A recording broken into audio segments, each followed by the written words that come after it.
तैत्तिरीय उपनिषद में अष्टम अनुवाक में ब्रह्म आनंद के निर्तिशयत्व की मीमांसा।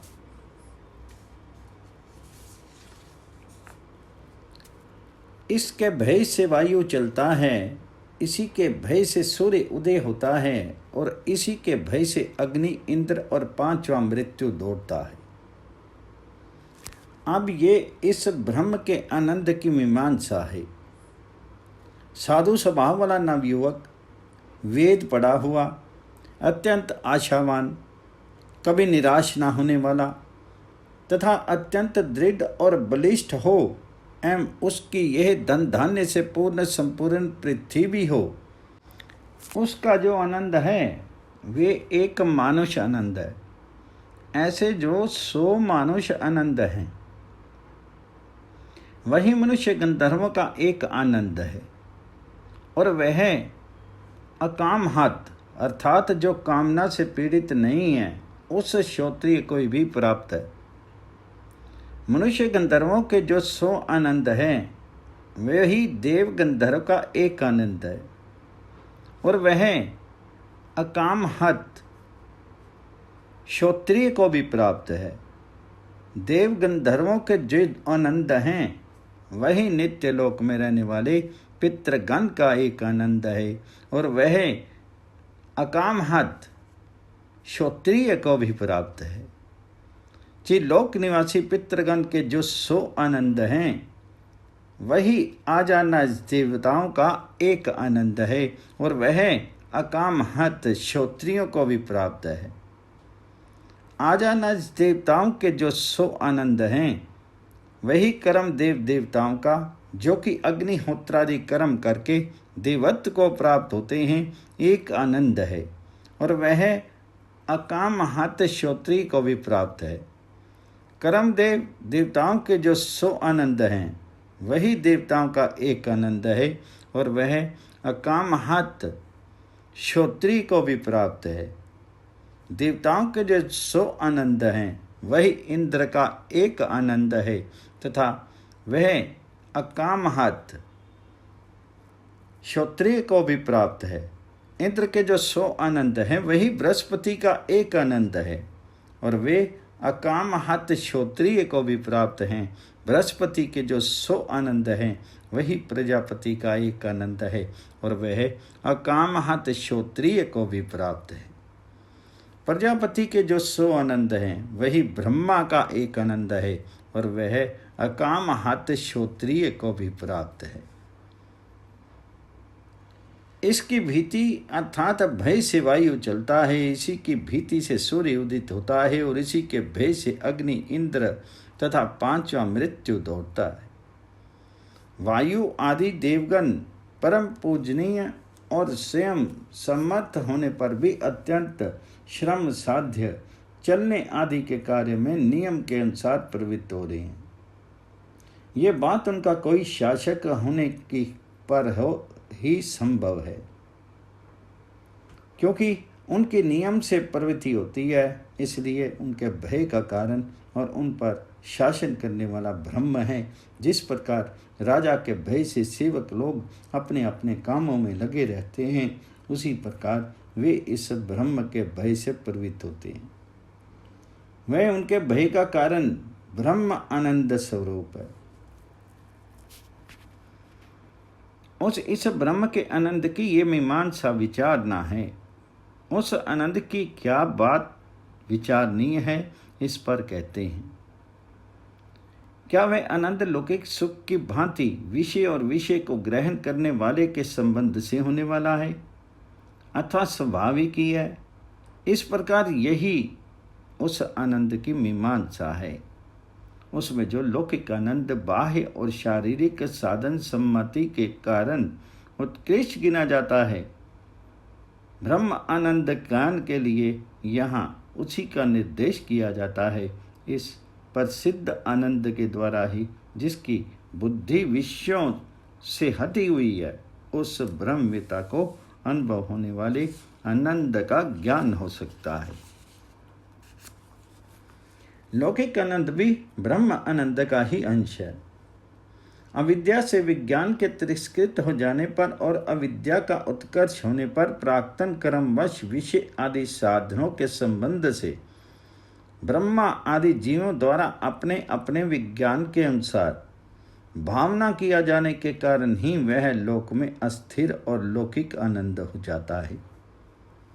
कामनाओं से पराभूत न होने वाले विद्वान क्षत्रिय को प्रत्यक्ष अनुभव होने वाला वह ब्रह्म आनंद ही मनुष्य गंधर्व आदि आगे आगे की भूमियों में हिरण्य गर्भ पर्यंत अविद्या कामना और कर्म का ह्रास होने से उत्तरोत्तर 100 गुणे उत्कर्ष से आविर्भूत होता है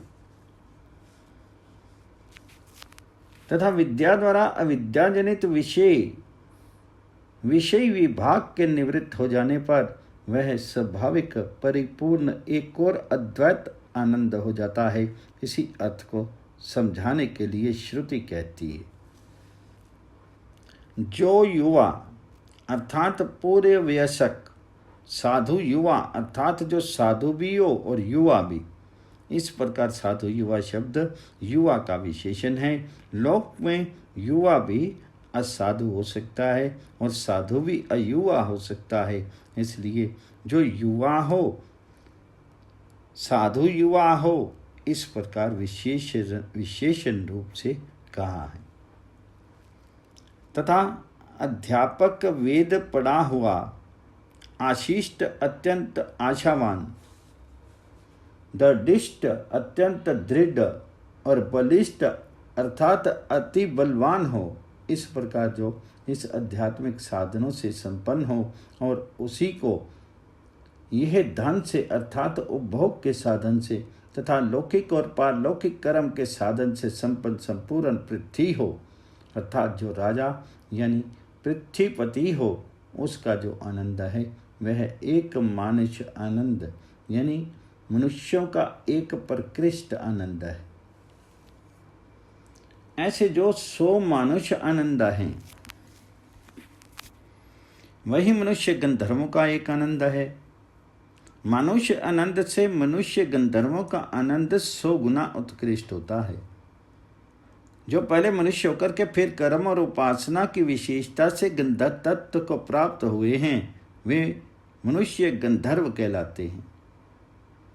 वे अंतर्धान आदि की शक्ति से संपन्न तथा सूक्ष्म शरीर और इंद्रियों से युक्त होते हैं, इसलिए उन्हें शीतोष्ण आदि द्वंद्वों का थोड़ा प्रतिघात होता है तथा वे द्वंद्वों का सामना करने वाले सामर्थ्य और साधन से संपन्न होते हैं। अतः उस शीतोष्ण आदि द्वंद्व से प्रतिहत न होने वाले तथा उसका आघात होने पर उसका प्रतिकार करने में समर्थ मनुष्य गंधर्व को चित्त प्रसाद प्राप्त होता है और उस प्रसाद विशेष से उसके सुख विशेष की अभिव्यक्ति होती है।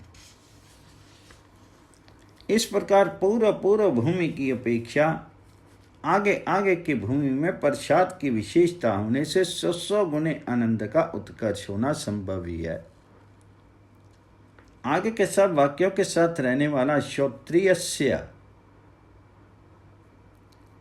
चाकाम हतस्य, ये वाक्य पहले मनुष्य आनंद के साथ इसलिए ग्रहण नहीं किया गया कि विषय भोग और कामनाओं से व्याकुल न रहने वाले क्षत्रिय का आनंद उत्कृष्ट मानुष आनंद की अपेक्षा 100 गुना अर्थात मनुष्य गंधर्व के आनंद के तुल्य बतलाना है। श्रुति में साधु युवा और अध्यापक ये 2 विशेषण सार्वभौम राजा का क्षत्रियत्व और निष्पापत्व प्रदर्शित करने के लिए ग्रहण किए जाते हैं। इन्हें आगे भी सबके साथ समान भाव से समझना चाहिए। विषय के उत्कर्ष और अपकर्ष से सुख का भी उत्कर्ष और अपकर्ष होता है, किंतु कामना रहित पुरुष के लिए सुख का उत्कर्ष या अपकर्ष हुआ नहीं करता। इसलिए अकाम हतत्व की विशेषता है और इसी से अकाम हत पद ग्रहण किया गया है, अतः इससे विशिष्ट पुरुष के सुख का 100 गुना उत्कर्ष देखा जाता है। अतः अकाम हतत्व के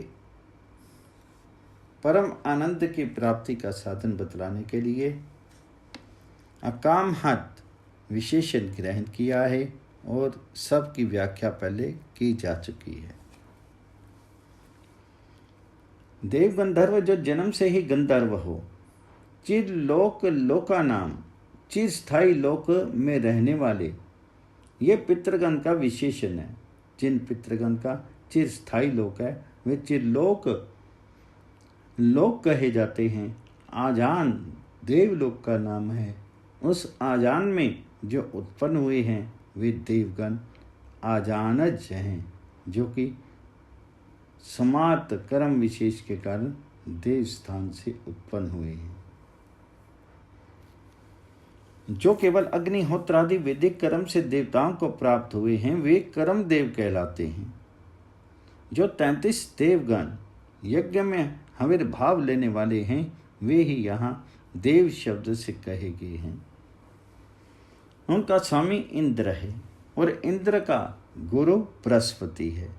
प्रजापति का अर्थ विराट है तथा त्रिलोक के शरीकधारी ब्रह्मा है, जो समष्टि व्यष्टि रूप और समस्त संसार मंडल में व्याप्त है।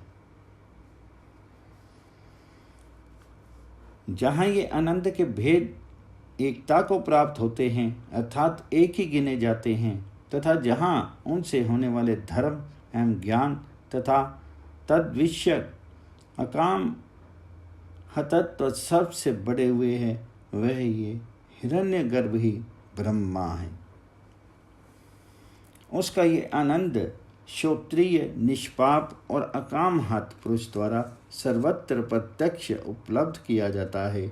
इससे यह जाना जाता है कि निष्पाप तत्व अकाम हतत्व और श्रोत्रियत्व ये 3 उनके साधन हैं। इनमें श्रोत्रियत्व और निष्पापत्व तो नियत अर्थात न्यून अधिक ना होने वाले धर्म है, किंतु अकाम हतत्व का उत्तरोत्तर उत्कृष्ट होता है। इसलिए यह प्रकृष्ट साधन रूप से जाना जाता है। उस अकाम हतत्व के प्रकर्षण से उपलब्ध होने वाला तथा श्रोत्रियों को प्रत्यक्ष अनुभव होने वाला वह ब्रह्मा का आनंद, जिस परम आनंद की मात्रा अर्थात केवल एक देश मात्र है, जैसा कि इस आनंद के लेश से ही अन्य प्राणी जीवित रहते हैं। इस अन्य श्रुति से सिद्ध होता है वह यह हिरण्यगर्भ का आनंद, जिसकी मात्राएं लेश मात्र आनंद समुद्र के जल की बूंदों के समान विभक्त हों, पुनः उनमें एकत्व की प्राप्त हुई हो, वही अद्वैत रूप होने से स्वाभाविक परम आनंद है। इसमें आनंद और आनंदी का अभेद है।